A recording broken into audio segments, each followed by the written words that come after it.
UP में चकबंदी को लेकर योगी सरकार का बड़ा फैसला। इस व्यवस्था में बड़े बदलाव की तैयारी।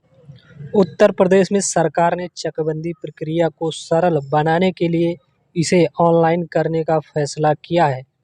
इस विशेष पोर्टल के माध्यम से चकबंदी से जुड़े सभी कार्य आसानी से किए जा सकेंगे, जिससे समय की बचत होगी और रिकॉर्ड में हेरफेर की संभावना कम होगी। एआई और ड्रोन का उपयोग भी किया जाएगा। चकबंदी प्रक्रिया को सरल व पारदर्शी बनाने के लिए योगी सरकार ने बड़ा निर्णय लिया है। प्रदेश भर के लिए विशेष पोर्टल तैयार किया गया। इसके माध्यम से सभी जिलों में चकबंदी की प्रक्रिया पूरी होगी।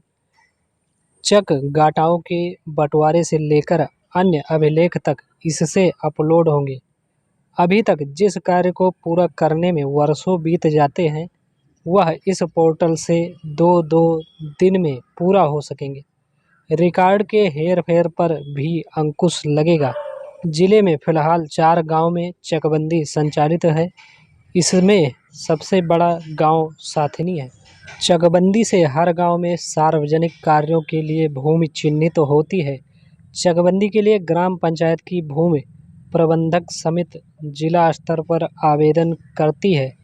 इसके बाद डीएम उस पर संतुष्ट करके रिपोर्ट शासन को भेजती है।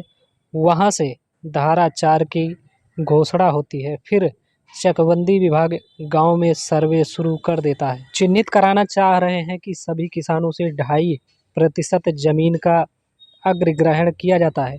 जिले में फिलहाल 4 गांव में चकबंदी प्रक्रिया संचालित है। इसमें इगलास का साथनी, कोल का पिलखना व बरहद गभाना का दहेली शामिल है।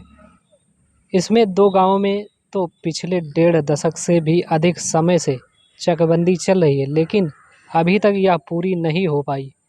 प्रदेश के अन्य जिलों में भी चकबंदी के गांव का ऐसा ही हाल है। ऐसे में अब प्रदेश सरकार ने व्यवस्था में बड़ा बदलाव करने का निर्णय लिया है। अब जल्द ही ऑनलाइन ही चकबंदी पूरी प्रक्रिया संचालित होगा। एआई व ड्रोन का भी प्रयोग होगा। इससे दस्तावेजों का एकड़ कर भूमि के आंकड़ों का संकलन करने में भी सक्षम होगा। खसरा, खतौनी व भूमि के नक्शे को चकबंदी के जीआईएस पोर्टल पर अपलोड करने में भी मदद मिलेगी। समय की भी बचत होगी। सभी काम ऑनलाइन होंगे। चकों का बंटवारा भी इसी के माध्यम से पूरा होगा। 5 वर्ष में ज़्यादातर गांवों ने खींचे हाथ। 2020 के बाद से जिले में चकबंदी के लिए 74 आवेदन आए थे। डीएम ने इन सभी को शासन को भेजा। वहां से धारा 4 की घोषणा कर दी गई। शासन की संतुष्टि के बाद 5 चकबंदी विभाग की टीम ने गांवों में जाकर सरकारी जमीनों की पड़ताल शुरू की, तो खलबली मची। सामने आया कि अधिकांश लोगों ने सरकारी जमीन पर कब्जा कर रखा है। ऐसे में अधिकतर गांव में लोगों ने अवैध कब्जों का विरोध भी किया। राजस्व विभाग ने भी 70 गांव को चकबंदी से बाहर कर दिया। कुछ लोगों ने प्रक्रिया में लंबा समय लगने के चलते भी दूरी बना ली है।